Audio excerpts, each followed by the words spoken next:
In college, I bought myself a boyfriend. The deal was that he would stay with me, and I'd cover his family's medical bills. This proud, brilliant scholarship kid swallowed his pride and stayed with me for 4 years. Then, my family went bankrupt. When I broke up with him, he was ice cold. Not a word of protest. Years later, I was bussing tables in a karaoke bar, drowning in debt, and he was a tech millionaire, dating our class homecoming queen. He asked me, "Do you regret it?" "No," I said. "But I do," he replied. I never thought I'd run into Leonardo again, especially like this. As I set down the fruit platter, I kept my head down, terrified he'd recognize me. Camila, the homecoming queen, sat beside him. They looked perfect together. A real power couple. "Excuse me," Leonardo called out. "Could you cut the oranges?" With my back to him, I sliced the oranges into thin wedges. A long time ago, when I loved oranges, Leonardo always cut them for me. He was meticulous about it, each slice perfectly uniform. Back then, I thought it was a sign of affection. Later, I realized it was just a habit. He could have been thinking about anything while cutting those oranges. Anything but me. Years felt like a lifetime. Somehow, the conversation drifted to college romances.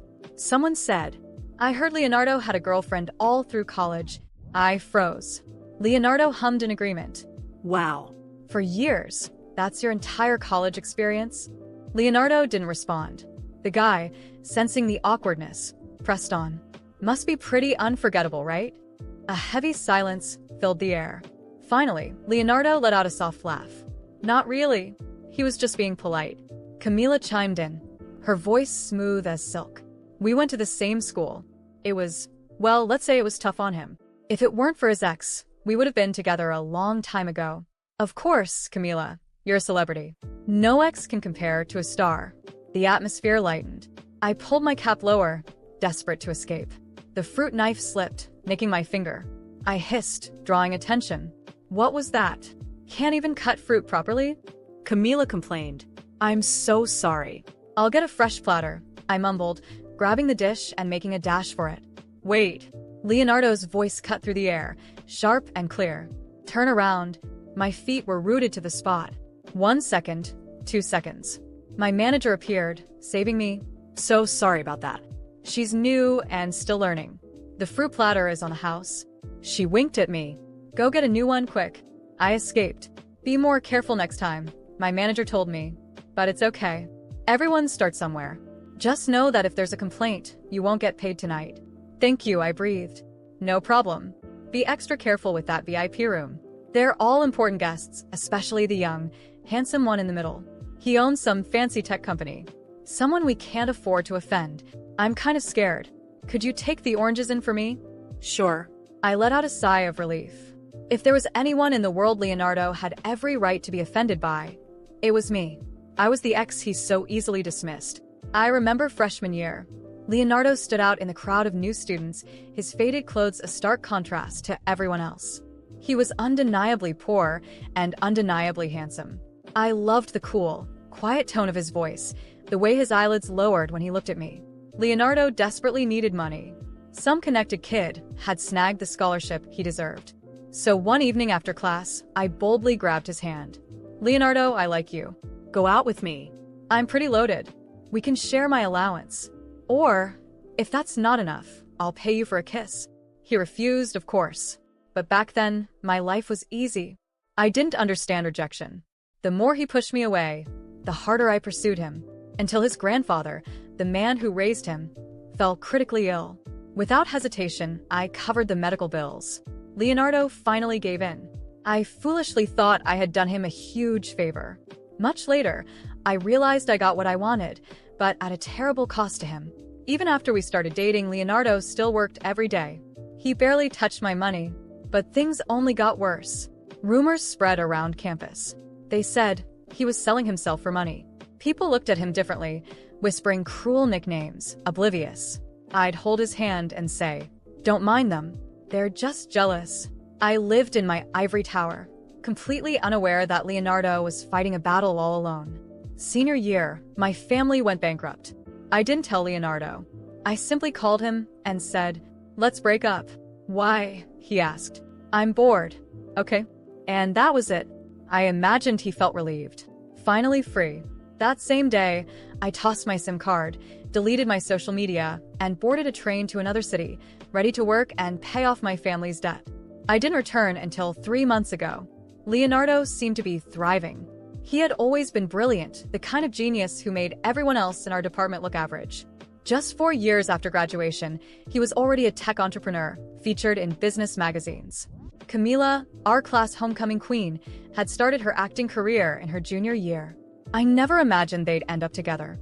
Good for them, I thought, pressing a hand to my chest to ease the sudden ache. At 4 a.m., my shift ended. I was the last to leave. My coworkers, assuming everyone had already gone, had turned off the lights and shut down the elevators. I jabbed the elevator button, hoping it would come back to life. Call someone? Leonardo's voice startled me.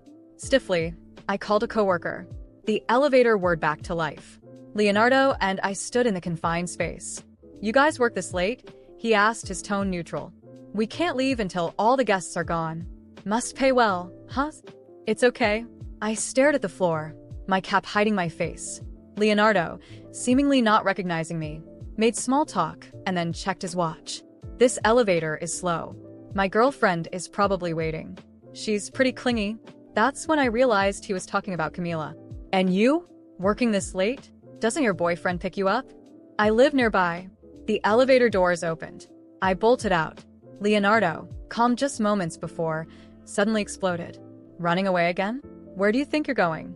Maya disappearing without a trace. "Do you think it's funny?" Leonardo closed the distance between us, his steps firm and deliberate. He was still the boy I remembered, but the boyish softness had been replaced by a sharp, controlled maturity.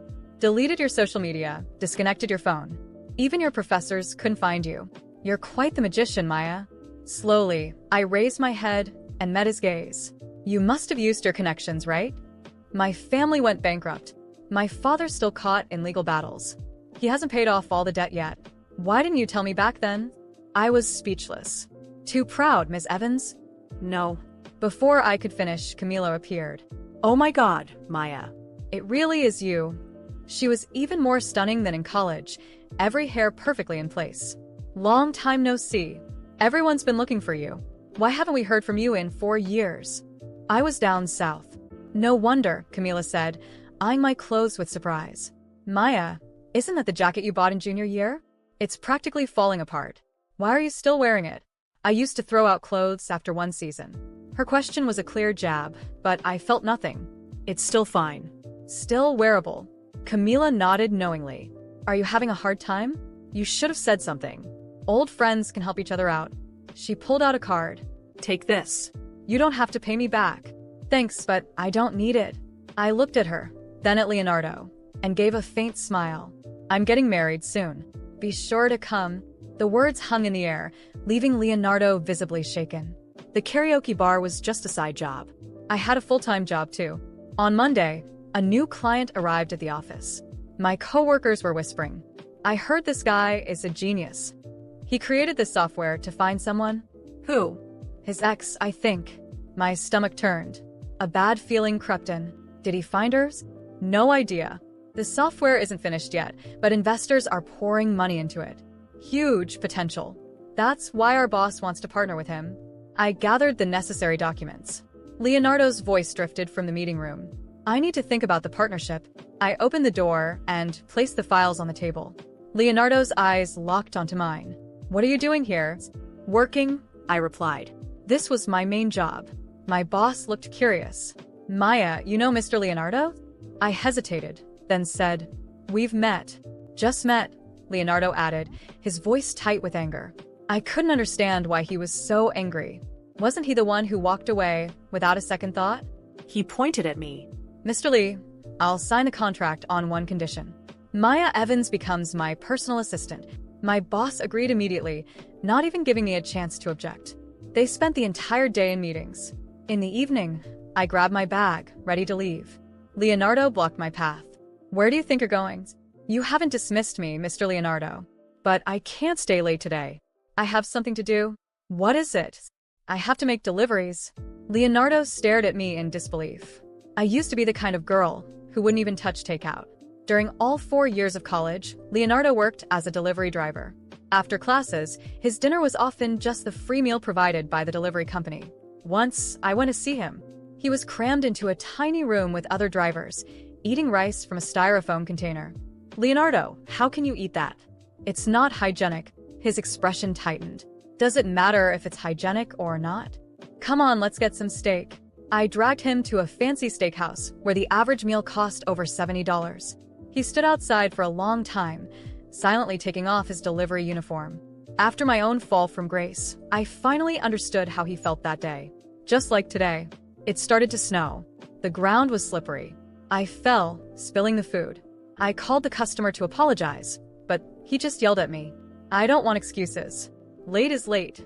My scraped palms stung in the cold, but I couldn't stop apologizing.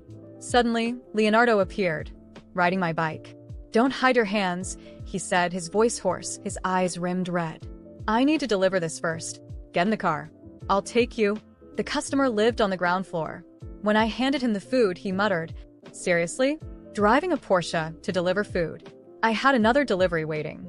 "Don't," Leonardo said. "I have to. I haven't earned much today. Then, tonight, I'll buy it." "What?" A notification popped up on my phone. He placed an order and assigned it to me. "I'll buy your time for tonight." His words hung in the air, heavy with a weight I didn't know how to handle. Leonardo looked at me with a determination that unsettled me. He was no longer the shy, reserved boy from college. Now, he was a man who knew exactly what he wanted, and it seemed he was determined to make me the center of his plans. I hesitated for a moment before murmuring, "That's not necessary. I'm used to handling things on my own." "I know you are. But this time, let me help," he replied, his voice firm but carrying something deeper, almost concern. That night, he drove me home after I insisted on making one more delivery. The silence during the ride was nearly unbearable, yet somehow, his presence was comforting. When I finally parked my bike, he watched as I stored away the little I had earned that day. He didn't say a word, but the look in his eyes spoke volumes. In the following days, things began to change. As Leonardo's new personal assistant, I started accompanying him to meetings and projects. To my surprise, he insisted I genuinely contribute. He didn't want just an assistant for paperwork. He wanted me to be an intellectual partner, something that caught me off guard. Over time, the emotional distance between us began to shrink. He was much more human than I remembered. When we were alone in the office or at meetings, he would ask about my life, my family, my ambitions. He seemed genuinely interested, and I found myself, more than once, responding with a level of honesty I hadn't shown anyone in years. One night, while we were organizing papers for a project, I casually mentioned a problem I was facing. My house's boiler had broken, and with no money, I was getting by with cold showers and pots of hot water. I didn't want help. I only mentioned it as an excuse for my exhausted appearance. He didn't comment, but something in his expression changed. The next morning, I received a call from my landlord. He informed me that an anonymous benefactor had paid for the complete replacement of the boiler and even some extra repairs around the house. I was stunned, but I knew exactly who was behind it. When I confronted Leonardo at the office, he just shrugged. "You should never have to choose between basic comfort and dignity," he said. I didn't know how to respond. He wasn't trying to make me feel ashamed or indebted, but his generosity, which I didn't think I deserved, left me speechless. When I finally managed to whisper a "thank you," he gave a slight smile. "You did much more for me back then, Maya. If it weren't for the medicine you bought for my grandfather, I don't even know if I would have finished college. You thought I was with you only out of necessity, but the truth is, I was deeply grateful. I still am. No matter what happened between us, I'll never forget that." The sincerity in his words hit me like an unexpected blow. I knew I had hurt Leonardo when I disappeared, but I never thought he held any gratitude toward me. For a moment, the silence between us wasn't uncomfortable, but full of something unspoken, something beginning to grow between us again. But as always, Camila didn't take long to appear. During an event where Leonardo took me as his assistant, I overheard whispered comments about my appearance and how I didn't belong in that environment. Camila, with her perfect smile and calculated charm, made a point of completely ignoring me, except when she wanted to show off her superiority. However, Leonardo's reaction surprised me. He, who always seemed unshakable, suddenly intervened during a conversation where the whispers became obvious. His voice was firm and clear when he said, "Enough of this. Maya is beautiful, both inside and out. Unlike many here, she doesn't need masks or manipulations to be noticed. The room fell silent. Camila's gaze hardened, but Leonardo completely ignored her, turning back to me. For a moment, I felt a wave of emotion so strong I could barely process it. He didn't have to do that. He didn't have to defend me, but he did. And at that moment, I realized the walls I had built around my heart were beginning to crumble. In the weeks that followed, we spent more and more time together. He insisted I participate more actively in projects, and despite the initial tension, I started feeling comfortable around him again. Little by little, the small gestures, a coffee left on my desk, a ride home after a long day, a comment on how well I did something, began to mean more than I was ready to admit. One night, as we finished a project, he looked at me and said, "Maya, why did you never ask for help? You always seem to carry the world on your shoulders, but never let anyone help." "Maybe because I learned to rely only on myself," I replied with a sad smile. He shook his head, his gaze intense. "Maybe it's time to change that." I didn't know what to say, but for the first time in years, I felt that maybe, just maybe, I was ready to try. The idea of letting someone into my life again, especially him, didn't seem so impossible anymore. And even though everything seemed to be heading towards something new and unexpected, I knew that our story was far from over.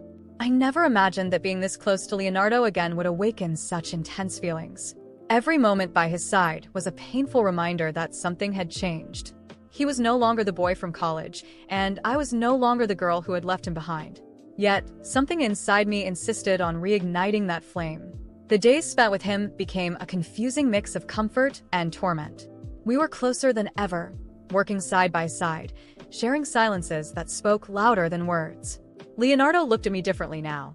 It was a look filled with memories, curiosity, and something I couldn't quite identify, but that made me feel alive again. But then there was Camila, always perfect, always present. And I couldn't, under any circumstances, cross that line. It wasn't right. He had a life with her, a planned future, and I was just a shadow of the past. Even so, his small gestures were hard to ignore. He brought me hot coffee on cold days, reached out to help me with papers, and sometimes left discreet notes with little inside jokes. Nothing inappropriate, but just enough to make my heart race. I started noticing that he was struggling with something too.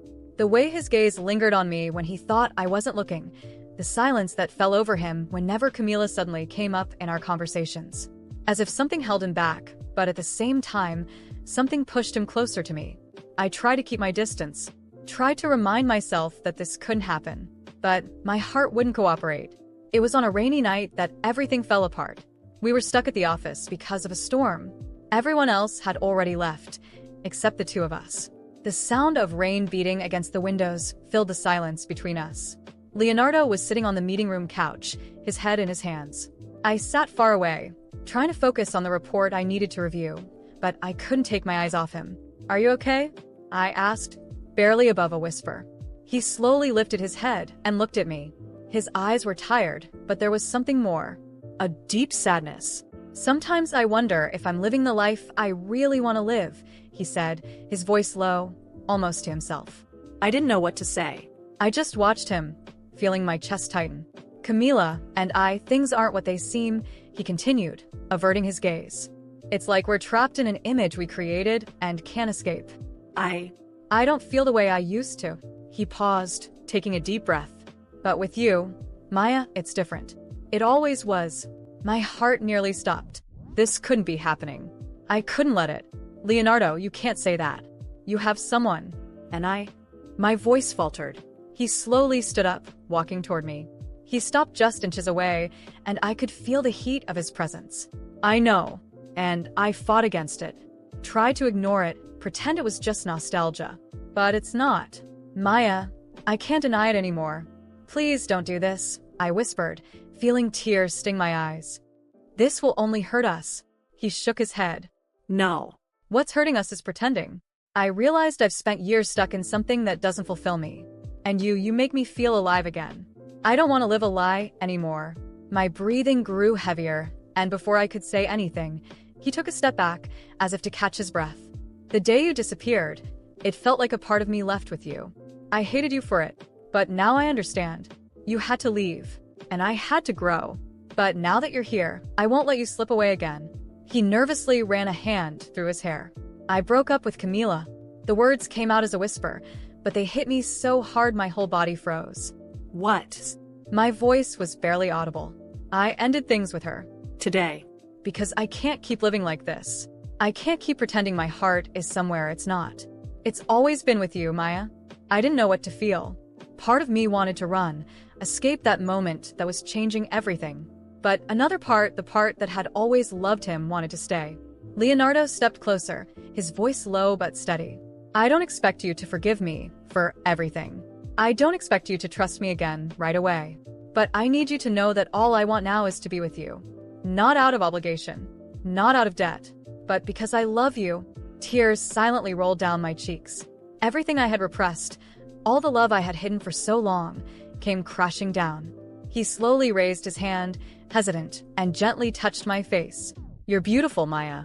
On the outside, yes, but what holds me to you is who you are inside. You're strong, brave, genuine. And none of that compares to appearances or status. You are everything I need. I closed my eyes, feeling the warmth of his hand. For the first time in a long while, I allowed myself to feel. I allowed myself to believe. When I opened my eyes, I saw the sincerity in his. No doubt, no hesitation. And then, without words, I simply leaned in. It was a soft kiss at first, as if we were both afraid of breaking something fragile. But soon the tension dissolved, and we gave in to the moment. A kiss full of everything that had been repressed, everything that had been left unsaid. When we finally pulled away, he rested his forehead against mine and whispered, I'm here, and I'm not going anywhere. And for the first time in years, I believed him.